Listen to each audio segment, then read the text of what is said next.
the Founder Series. I'm Carlin Bushman, sales strategist, business consultant, and founder of Pop Academy. This is where we go behind the scenes, literally behind, with real founders to talk about what it actually takes to grow a business. No fluff, no filters, no gatekeeping.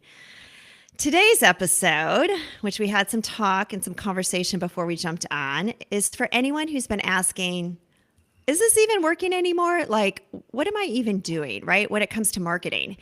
And we're cutting through the noise with someone who actually is worked inside more than 100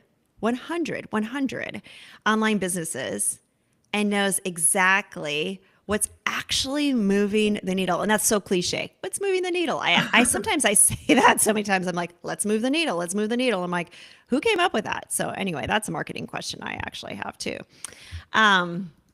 So Emily, so great to see you. Love to have you here today. Thank you. I know you're incredibly busy. Let's just start by digging into, just share a little bit about who you are.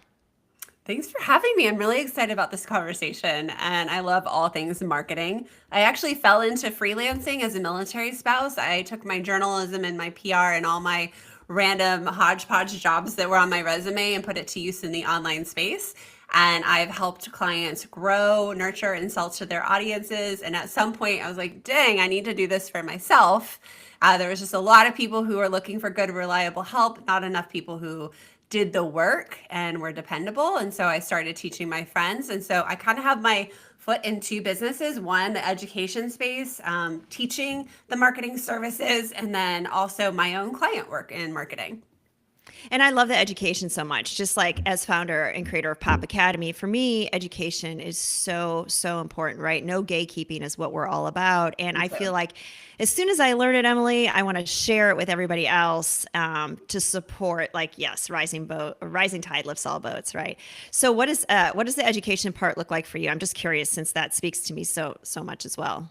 Well, I am teaching the freelancer who is coming inside, usually as an independent contractor, onto a team. Usually that's the gap. We need that ongoing, reliable help. Not everyone's in a place to bring on the specialist or go with an agency. And so I'm training that marketing assistant or marketing manager to come in. A lot of them are online businesses like the coaches, the service providers, the course creators, the membership site owners. We also have a lot of subscription box and e-com businesses as well, like anyone online. And I'm teaching them kind of the spectrum of online business. And obviously, we can't do it all.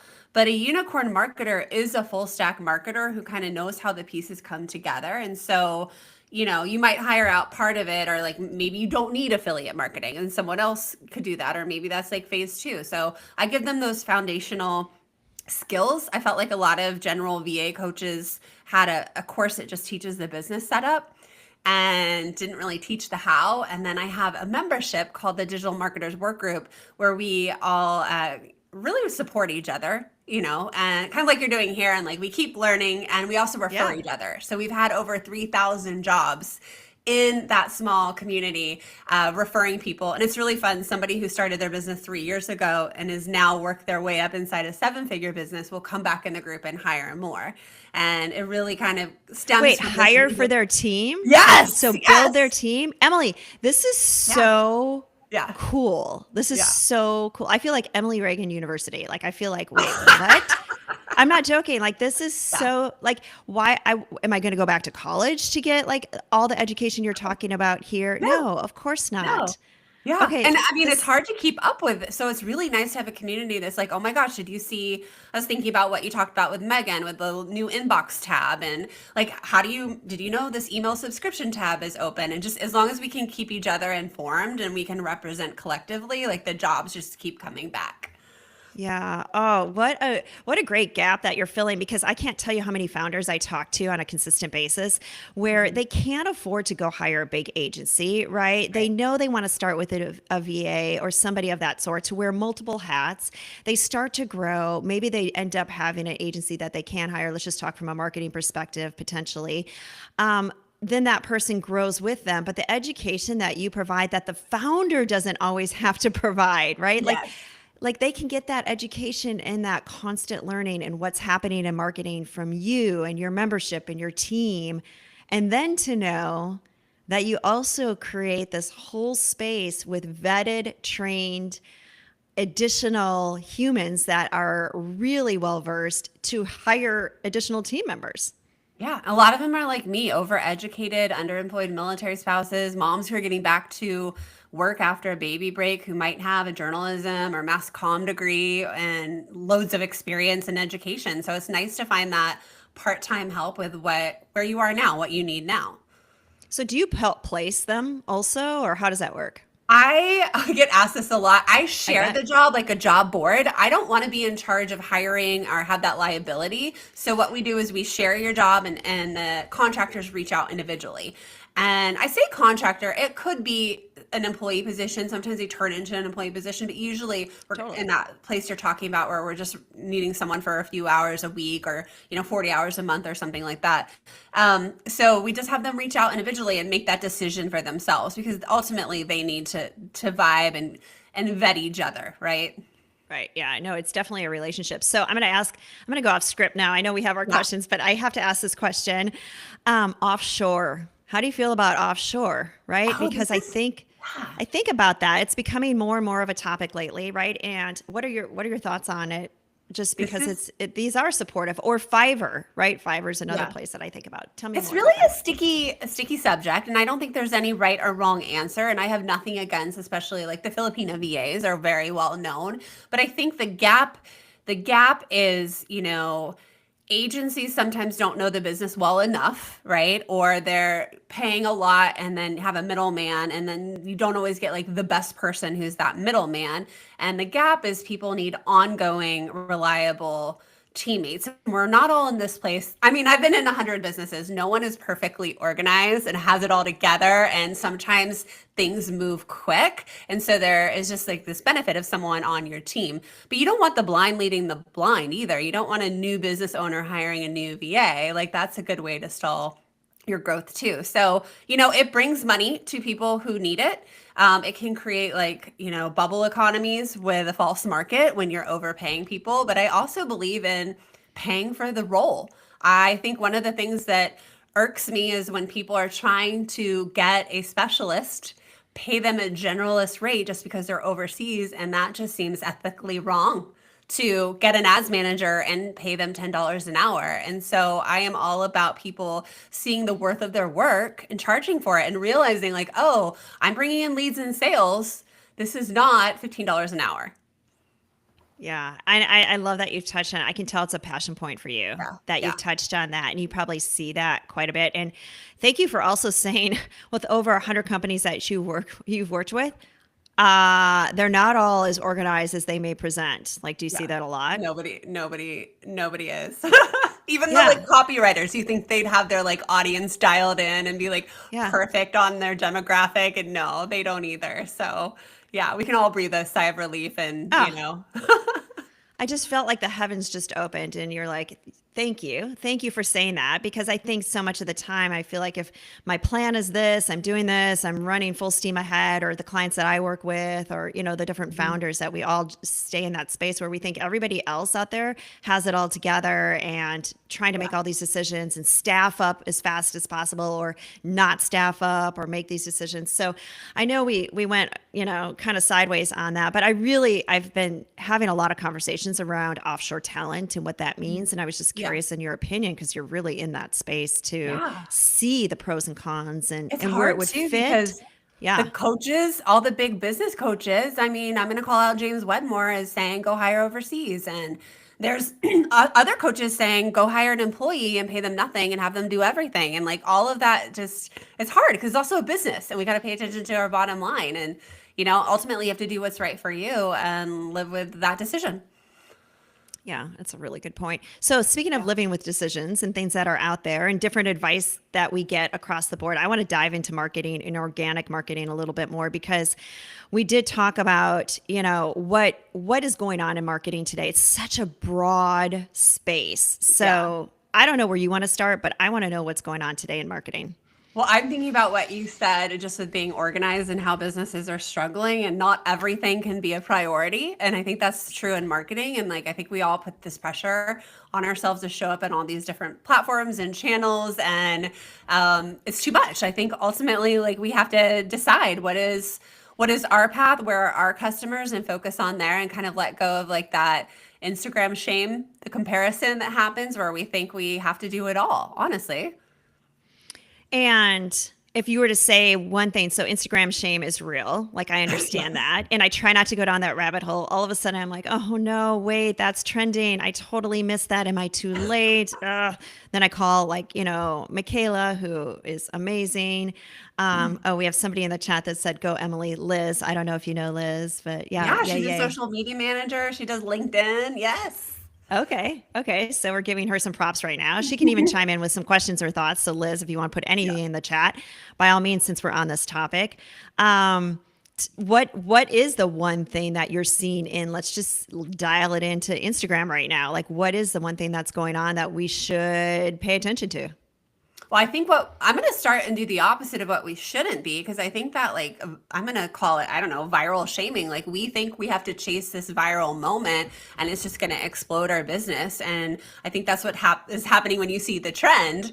And in reality, we need to be focusing on marketing that walks people through a buying journey, right? We need to think about our customer journey and our buyer's journey. And I think focus more on not chasing attention, but maybe chasing the conversion or creating like a really good conversion path. So, especially with your type of clients, a lot of like e-com and product base, it's so easy to focus on the traffic and top of funnel, but like where we're usually missing the mark is at the bottom in the conversions. And so, social media isn't always that thing in that avenue. And so, I think it's coming together and figuring out like what does this look like for the buyer's journey, and where are we nurturing them and converting them? And it's usually, long story short, an email. Right. Yeah. Yeah. Okay. But what if I've got this vanity thing going on? I'm sure you've heard this before, right? So, top of funnel is important sometimes because how am I going to get somebody to come to my website to Yeah. do an opt in, do my 10% off if I'm my e-com space, right? Whatever the it is, right? To get their email address so I can start this beautiful, delightful relationship with them. How can I make that work? I get asked that actually all the time. I need to grow my email list. Yeah. Well, I think that there is a couple ways you can do it. And my friend Ashley just said it the other day in my group. So I'm going to steal it. Like, you build it, you buy it, or you borrow it. And so Okay. I think one of the things that's working really well on Instagram, especially with product-based businesses, is leaning into referral engines, relationship marketing, influencer marketing. And I mean, that could look like somebody unboxing and then sharing to their audience too.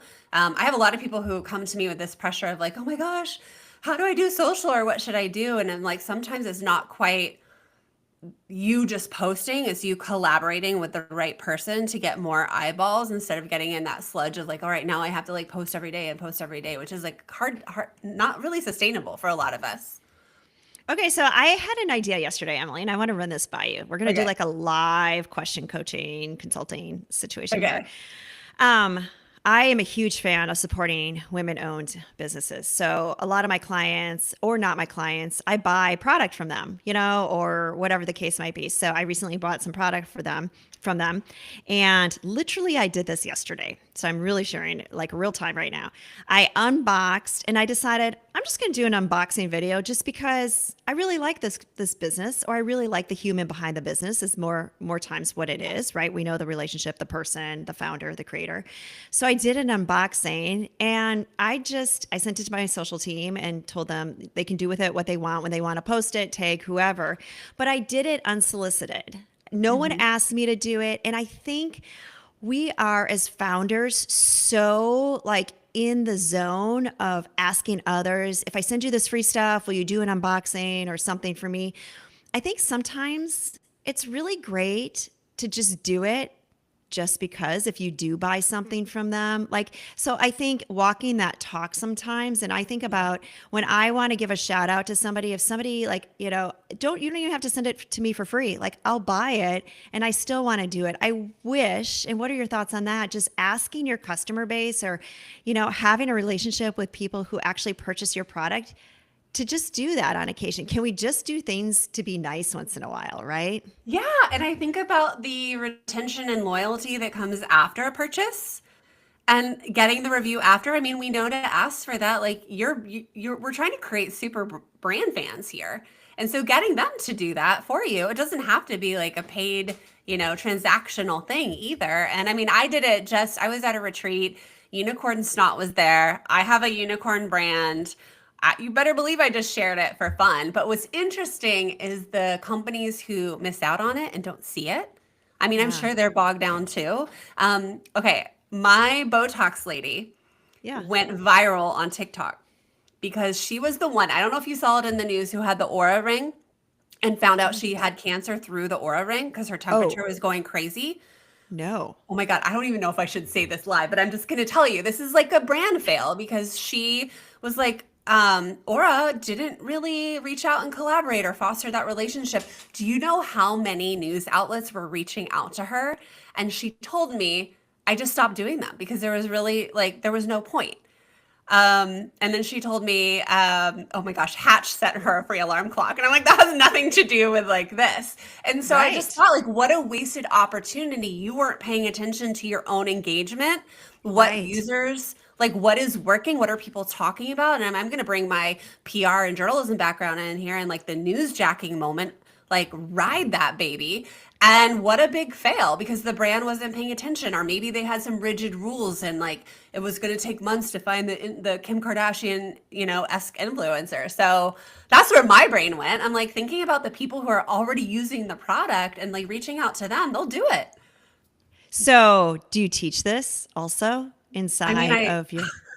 I mean, I this is should. brilliant. This is brilliant. Yeah. This is a brilliant case study because if you remember, this is so good. And then this is going to lead me into what I talked to you about before we jumped on too, because that spammy stuff, I do want to cover that.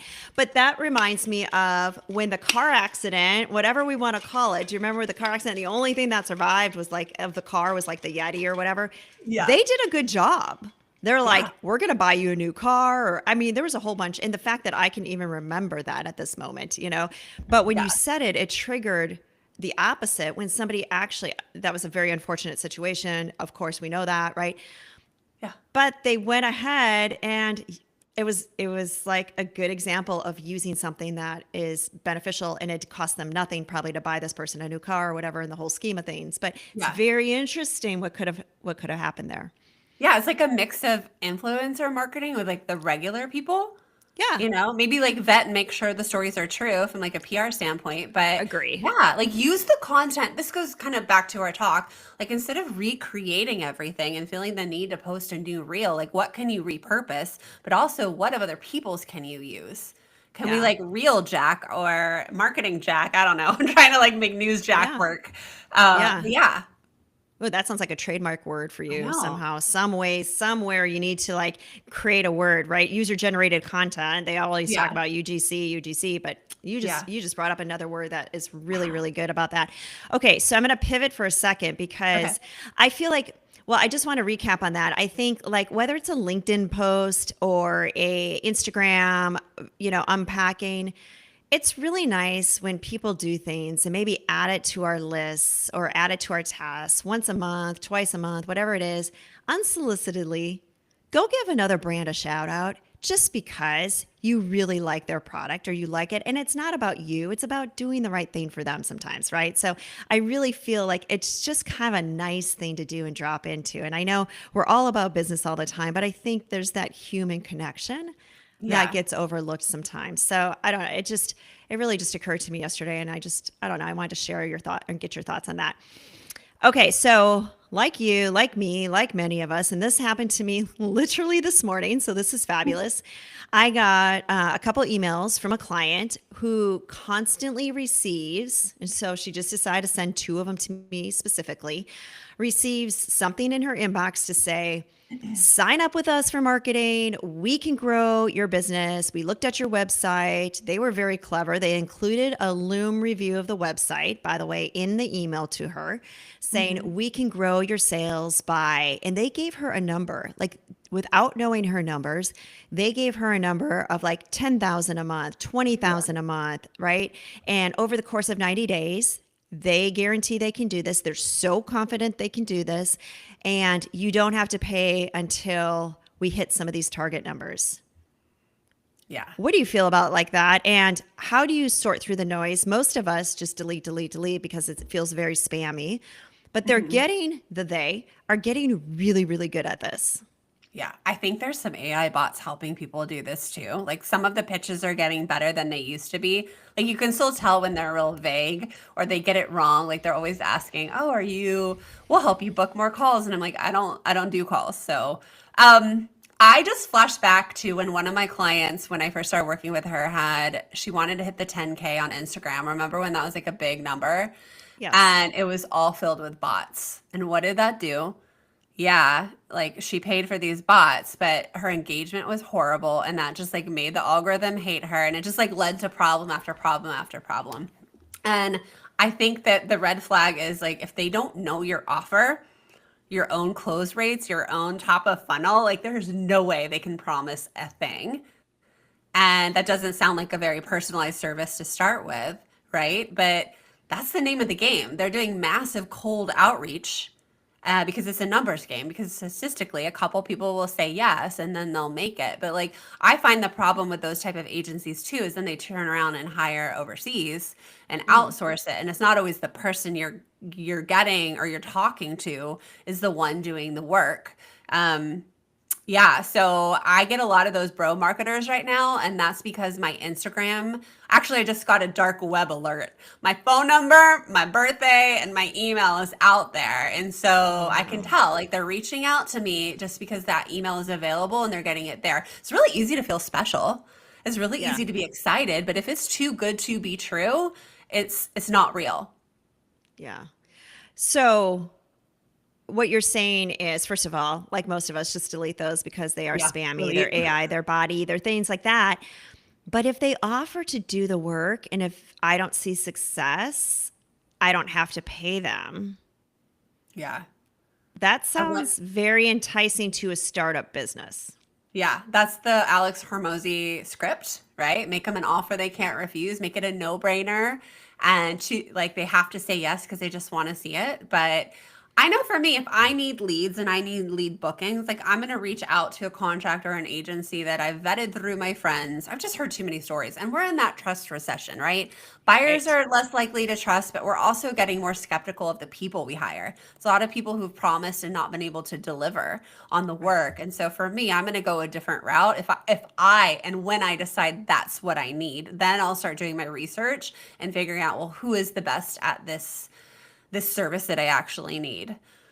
Right, right. And I don't disagree. And I think you pointed out something that I absolutely love, and that's we're in a trust phase, not phase. I shouldn't even say the Yeah. word phase, but we're in a trust space right now where that's really, really it should always be important, by the way. Like all of a sudden we're like light bulb on trust, like, oh, let's make sure we have trusted, vetted vendors, resources, colleagues, contacts, support team, whatever it is. Of course we should. But it's really come like high level now where that's very important. And I hear the same stories you do, and that is people just not delivering on the promises, right? And that Mhm. is I can't even tell you. And that happens in marketing. So how do Yeah. you handle that? Like I'm sure you get clients where they've been tainted on those kinds of situations. You've had to have high client phone conversations regarding that, right? High profile. And how do you handle that? Like, I mean, tell me more about that in your space. I think it comes down to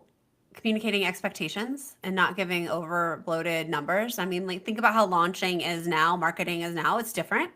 And so we can't expect, I don't know, we can't expect like the 5% conversion that we had a few years ago. Like now, realistically, we're going to look at like 1 or 2%. And so, um, I have to just, I think clients appreciate that. Like they want the realness. They want to know like how long is it actually going to take? And there's always this unknown and it depends answer, which really sucks to say, but like when you start over promising and you can't deliver, I mean that like just ruins your reputation. So I teach my unicorns obviously not to do that, but I think I think with my clients they're coming to me because they want the experience I've had. Like they're very warm, right? It's like a whole marketing. It's very meta, right? They're very warm.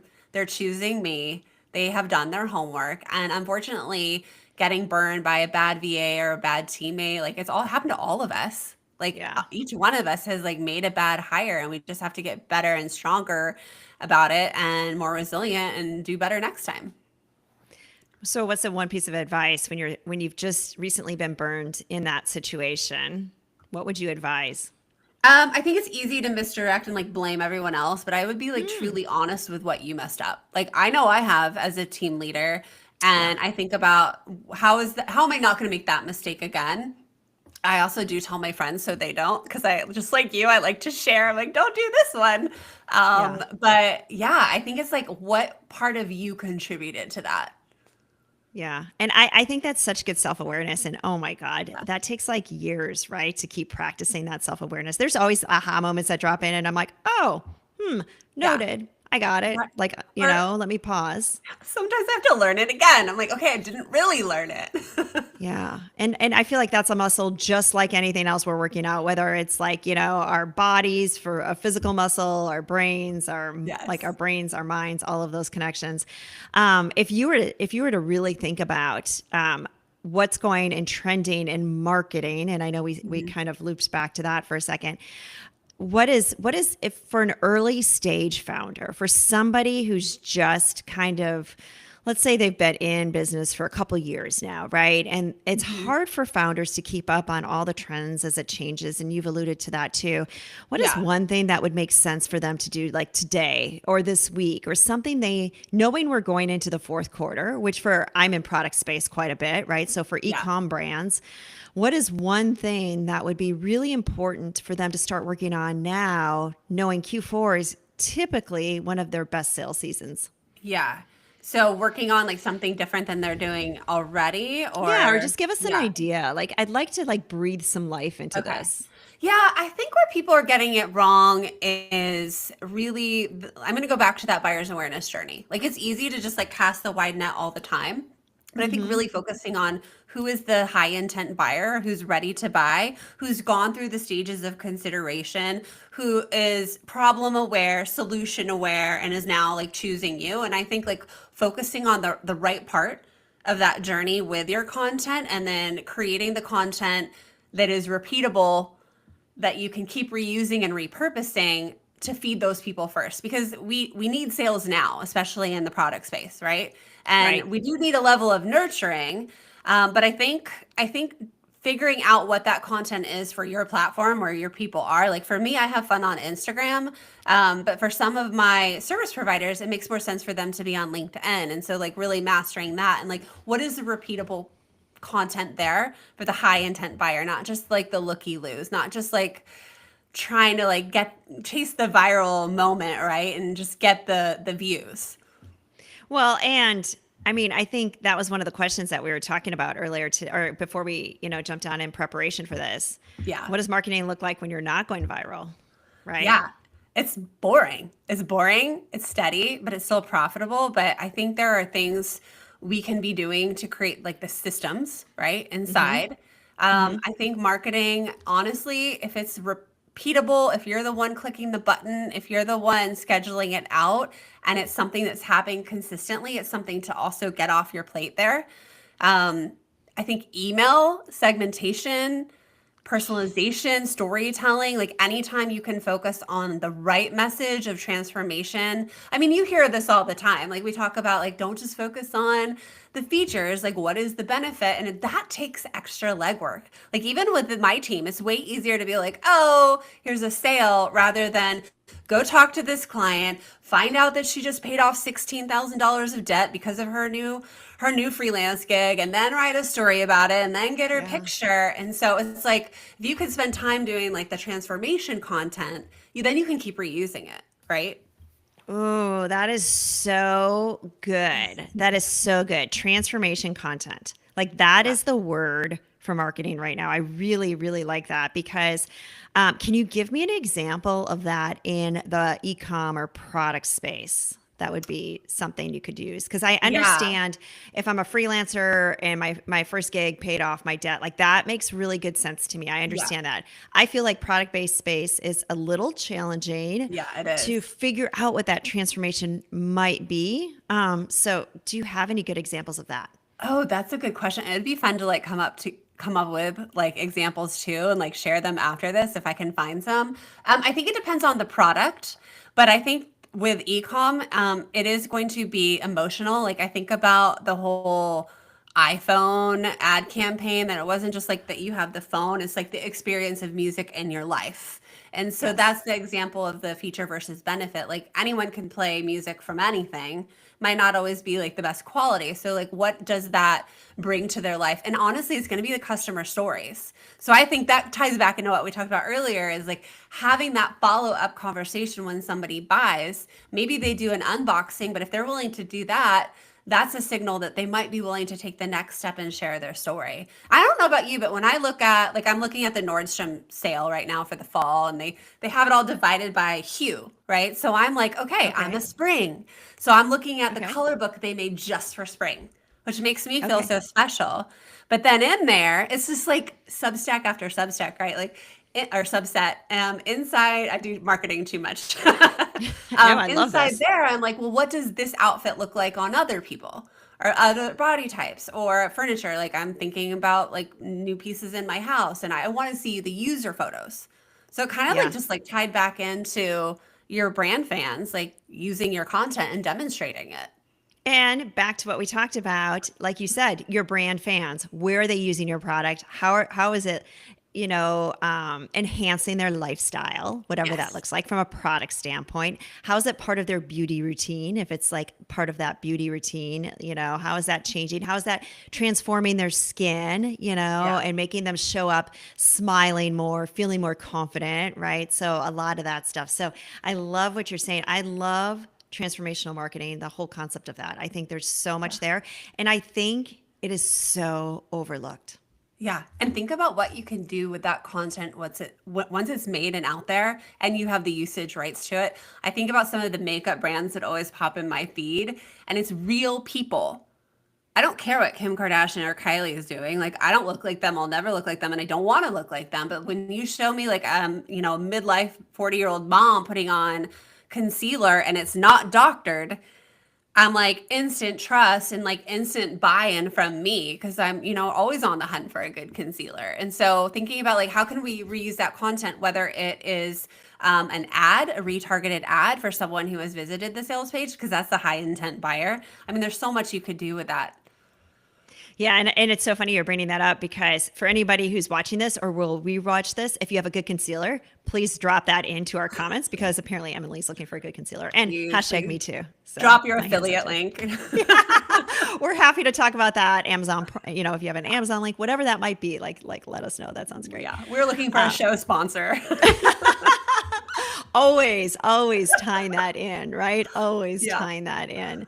Amazing. I love these kinds of conversations and I love Yeah. just like going off script because we've covered so many interesting things, whether it's cringy and like those spammy things we get that are, Yeah. annoying or some of the other things about the offshore, not offshore, like that whole vibe and what that looks like. What else is going on in your world, Emily? Like, anything you have coming up that we should know about, anything you're launching, all that. Oh my gosh, thanks for asking. Well, I recently rebranded my own podcast. And so it's called The Marketing Freelancer. So that's been really fun to kind of elevate the conversations over there. I need to have you on talking Yeah. about your marketing that you do with your clients with products and ecom. But so that's where I'm at. And I think I told you, like on a personal note, I was like at Amy Porterfield's mastermind talking about who to hire at 500,000 because we hit this level where we want to get to the next revenue goal and sometimes the structure of our team needs to change. And so I also am always open to taking job referrals and sharing them with my people. If you need a marketing project manager to kind of get the marketing off your boat, if you need, I don't know why I said boat, boat, submarine, I don't know, wherever you are, houseboat.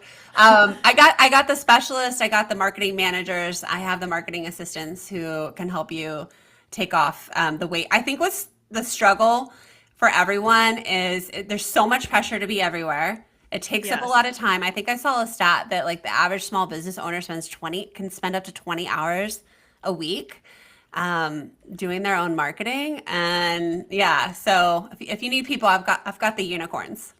Amazing. I love that. And yeah, I will just actually add it to my list to have a side conversation with you about some of these things too, because a lot Good. of ideas have come to mind. So that's great. And Christine dropped in the chat, just by the way, a link for concealer. So she actually dropped it in the link at Autumn June Artistry. So if you go to the Oh, handle Autumn June Artistry for concealer, which I'm going to take a look at that too, because as I mentioned, and then if I get the concealer, guess what? I'm going to do an unpackaging. I'm going to put it on. I'm going to show it. I'm going to send the video or post the video and then do all the things we just talked about. yes, yes. You're such a good brand fan. Well, I really do love to celebrate female founded brands. And I think there's so much that, we can celebrate with each other. And as I always talk about, like, that whole rising tide lifts all boats. It's so important to me, along with no gatekeeping. The minute we can share some information with others, what's trending and all of that is super important. So, Emily, I could just keep talking to I you. This know, always I know we happens to both me. could. Thank you so much for saying some of the quiet parts that sit in your mind out loud and being very transparent, vulnerable, open with all of us, because that's really what this is about. And this is the kind of honest marketing advice that we definitely need more of, without a doubt. So, for everyone watching, listening, and all of the above, if this episode lit something up in you, join us for our free workshop in August, which is all about how to drive your product based business for 3 days. We will be doing a live free workshop, really getting into the details of Shopify and AI. So I interweave Shopify and AI all together to really help you leverage your business going into the end of the year, which is really important. We'll be talking about how to look at the specific reports and all the good things that can help you move forward, or as we said earlier, move the needle forward, which I say way too often. So again, follow us for our continuous YouTube lives. I look forward to having another conversation with you, Emily. And thank you everyone for joining us. Have an excellent day. Thanks for joining. Bye.